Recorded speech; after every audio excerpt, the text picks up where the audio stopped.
น้ำก็3 หน่วย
กราบสบายดีเบิดสุขูสุขอนยินดีต้อนรับเข้าสู่ซองมุกดา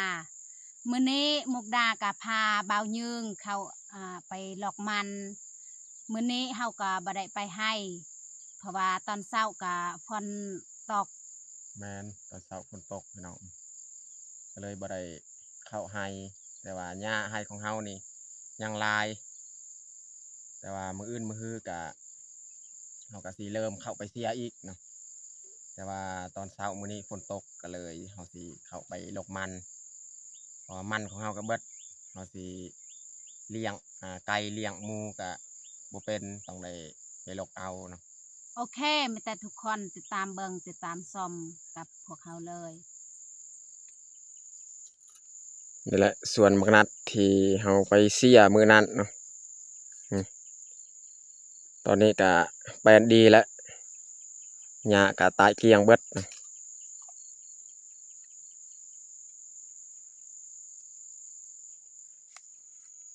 ตอนนี้เฮาก็ย่างขึ้นเทิงเลยขึ้นไปหลอกมันอยู่เทิง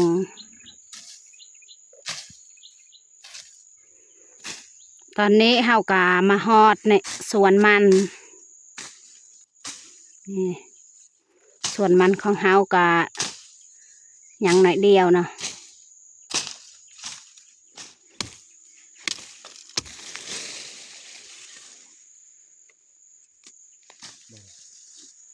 ตอนนี้เบายืงก็เริ่มลกเลย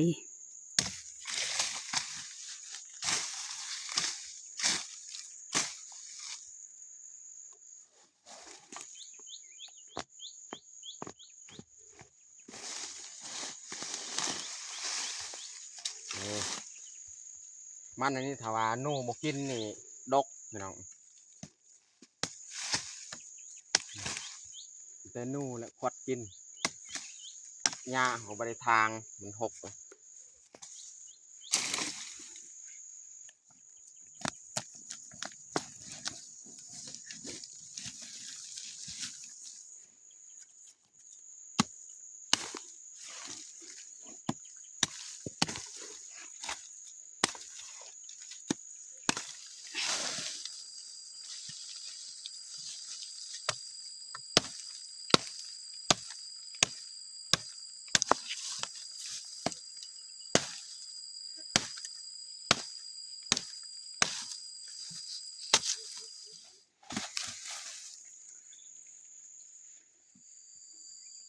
ตอนนี้เฮาก็เริ่มยัดมันเลย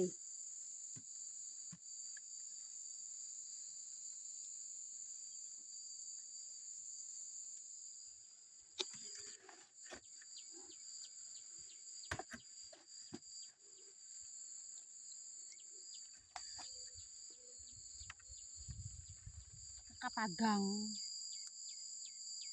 เฮาลกก็ประมาณนี้แหละ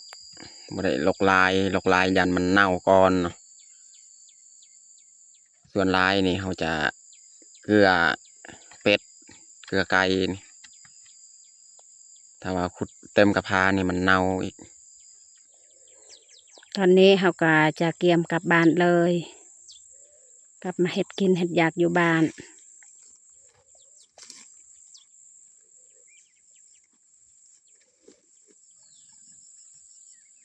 ตอนนี้เขาก็เอาให้แม่ยาใหญ่เนาะพวกเพิ่นก็บ่มีมันตอน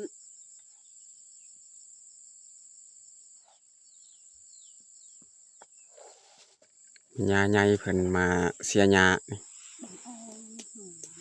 เสียหญ้าให้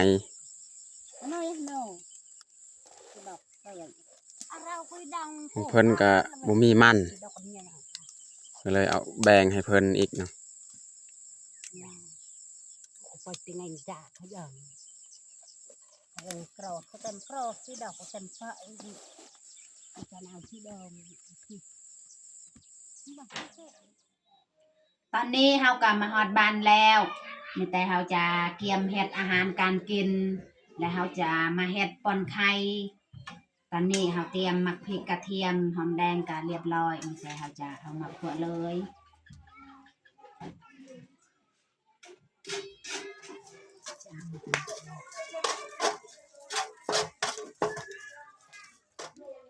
ตอนนี้เราก็ใส่น้ำเราจะมาต้มไข่ได้แล้วได้ทำนี้เราจะใส่ไข่ของเราก็3 หน่วยเราจะเอามาคาดเลย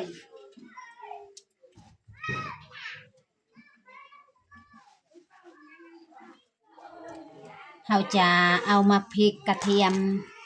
เราจะมาตำมาพริกก่อนจากหน่อยจึงใส่ไข่เพราะว่าไข่ก็ยังเราต้ม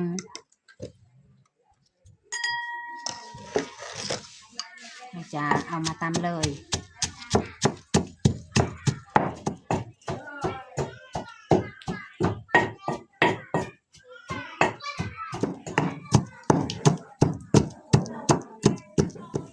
นี่ไข่ของเฮาก็เริ่มพอดนี่หน่วยหนึ่งหักแตกบ่ฮู้ว่ามันเน่าหรือบ่มันแตกเลยนี่มันเละเทะทางหม้อนี่ตอนนี้ไข่ของเฮาก็สุกเรียบร้อยมีแต่เฮาจะปองแล้วก็มาตักไว้ใส่ถ้วย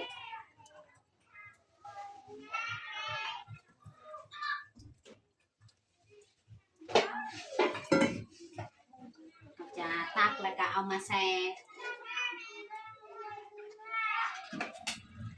ไว้ใส่น้ำเย็นเพื่อบ่ให้มัน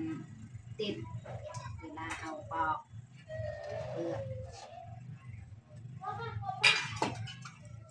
เราจะใส่น้ำเลยเพื่อให้มันเย็น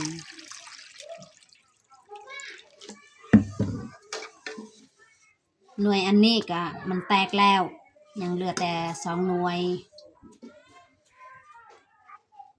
ตอนนี้เราก็จะเอามาปอกเลย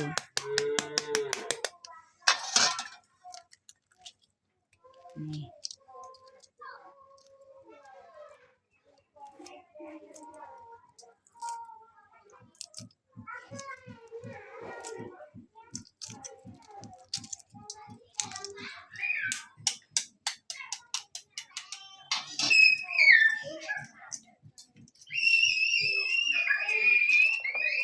เราจะเอาไข่ลงเลยนี่เราจะมาบิก่อนเราก็จะเอามาตำเลย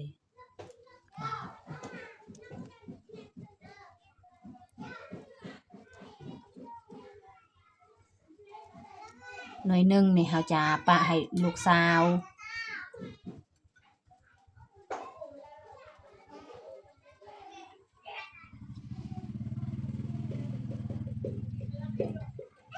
หน่วยอันนี้นี่เขาจะปะให้ลูกสาวลูกแพงลูกพลอยจะมาตำเลย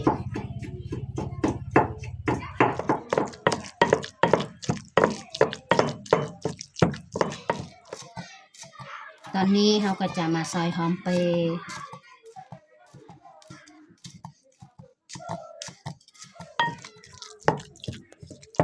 เอาตำกาแหลกเรียบร้อยจะเราจะใส่ผักเลย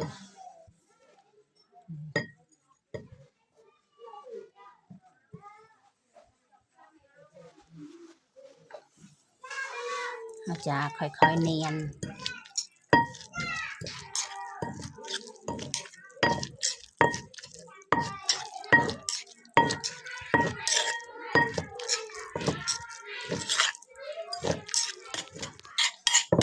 เราจะมาตักใส่ถ้วยเลย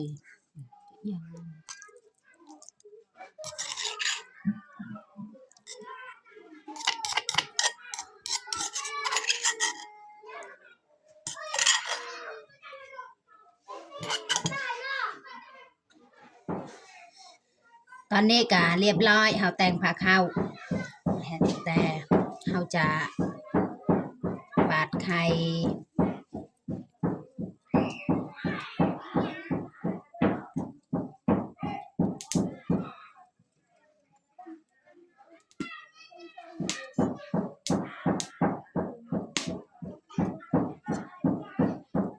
เราปักเป็นหน่วยเนี่ยยานน้องพลอยอยากกินอะไรให้แหละให้น้องแพง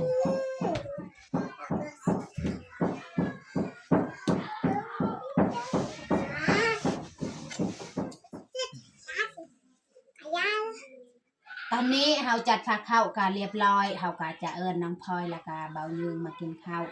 เอามาทุกคนมากินข้าวเที่ยงน้ำกันเอามาเด้อมากินข้าวเที่ยงน้ำกันเอาน้องพ่อยเอิญน้องปลามากินข้าวเอามาเด้อมากินข้าวเที่ยงน้ำกันเล่นมากินกำลังเจียว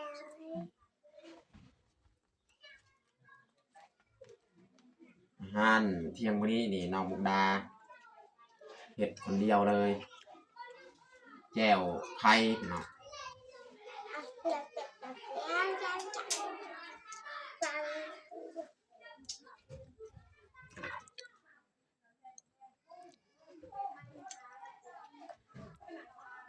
แซ่บบ่น้องพลอยแซ่บตามเองก็ไปเดียวเองอยากไปก็ได้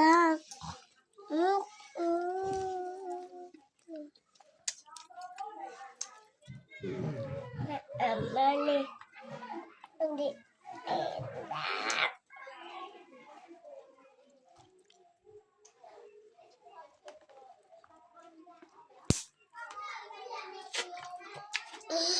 เมนูแจ่วไข่เนี่ยบ่เคยได้เฮ็ดผ่านมาบ่เคยที่เฮ็ด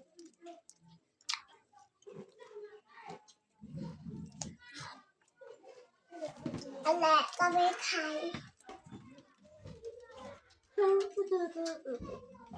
มันจำเชื่อนกูตายอยู่ป่ะมันจำเจนอยู่แบบ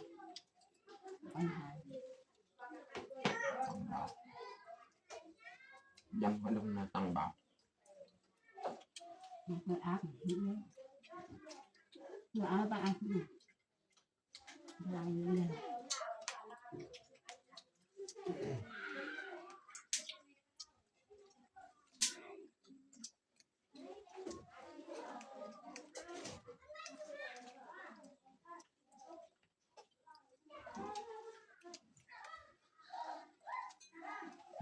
อาม่าปุจจา